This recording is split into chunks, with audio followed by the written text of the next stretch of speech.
GBS म्हणजेच Ghislaine Barré व्हायरसचे रुग्ण वाढत आहेत आणि या रुग्णांची संख्या 100 वर गेली आहे। याच रुग्णांना मोफत उपचार मिळण्यासाठी कमला नेहरू रुग्णालयात सोय करण्यात आली आहे। याच रुग्णांसाठी एक वेगळं वॉर्ड तयार करण्यात आली आहे आणि त्याच वॉर्डमध्ये आता आपण आहोत।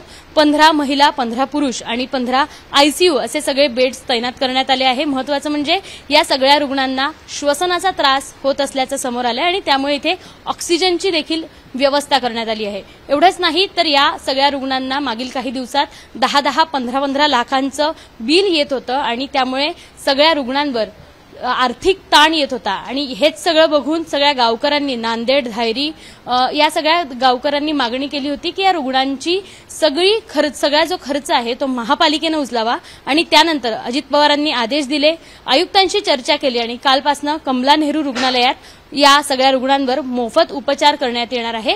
आपल्यासोबत मेडिकल सुपरिटेंडंट प्रशांत सर आहेत। सर, वॉर्ड तयार करण्यात आला आहे, काय काय नेमक्या या ठिकाणी सुविधा आपण पुरवणार आहोत? मान्य आयुक्त साहेब आणि आरोग्य प्रमुख यांच्या आदेशानुसार आपण 45 बेडची सुविधा कमला नेहरू रुग्णालयात उपलब्ध केलेली आहे। त्यामध्ये 15 पुरुषांसाठी, 15 महिलांसाठी आणि 15 ICUचे बेड्स उपलब्ध केलेले आहेत आणि आपण जे ॲडमिट होणाऱ्या रुग्णांवर मोफत उपचार करणार आहोत।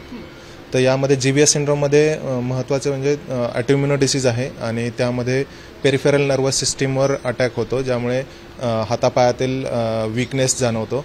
त्यानंतर चालताना श्वास वगैरे त्रास होतो, धाप लागते आणि बोलण्यास व गिळण्यास त्रास होतो। आता किती रुग्ण आहेत आपल्या हॉस्पिटलमध्ये की अजून रुग्ण इथे तैनात करण्यात येणार आहेत? सद्यस्थितीमध्ये आपल्या हॉस्पिटलमध्ये एकही रुग्ण ॲडमिट नाही आहे, परंतु बऱ्याचशा खाजगी हॉस्पिटल्समध्ये रुग्ण त्यांच्या सोयीनुसार ॲडमिट झालेले आहेत। पुणे महानगरपालिकेतर्फे जे काही रुग्ण खाजगी दवाखान्यांमध्ये उपचार घेत आहेत तर त्यांच्यासाठी पुणे शहरी गरीब योजनेअंतर्गत वैद्यकीय सहाय्य योजना आहे, तर त्या अंतर्गत त्यांना जवळपास 2 लाखापर्यंत उपचार मोफत केले जाणार आहेत। 2 लाखांपर्यंतचे उपचार मोफत केले जाणार आहेत आणि महत्त्वाचं म्हणजे हा वॉर्ड खास GBSच्या रुग्णांसाठी तयार करण्यात आला आहे। राज्यात हे रुग्ण वाढू नये किंवा या रुग्णांची संख्या पुण्यातही वाढू नये याची संपूर्ण खबरदारी आता महापालिका घेताना दिसते। दूषित पाण्यामुळे हा आजार होत असल्याचं काही शंका आहे आणि त्यामुळेच महापालिका सगळं अनेक 100 पार केल्यानंतर महापालिकेला जाग आली आणि त्यानंतर ही सगळी व्यवस्था आता महापालिकेकडनं करण्यात येणार आहे। अजित पवारांनी आदेश दिले, आयुक्तांनी आदेश मानले आणि त्यानंतर या सगळ्या रुग्णांवर आता मोफत उपचार देखील कमला नेहरू रुग्णालयात पार पडणार आहेत।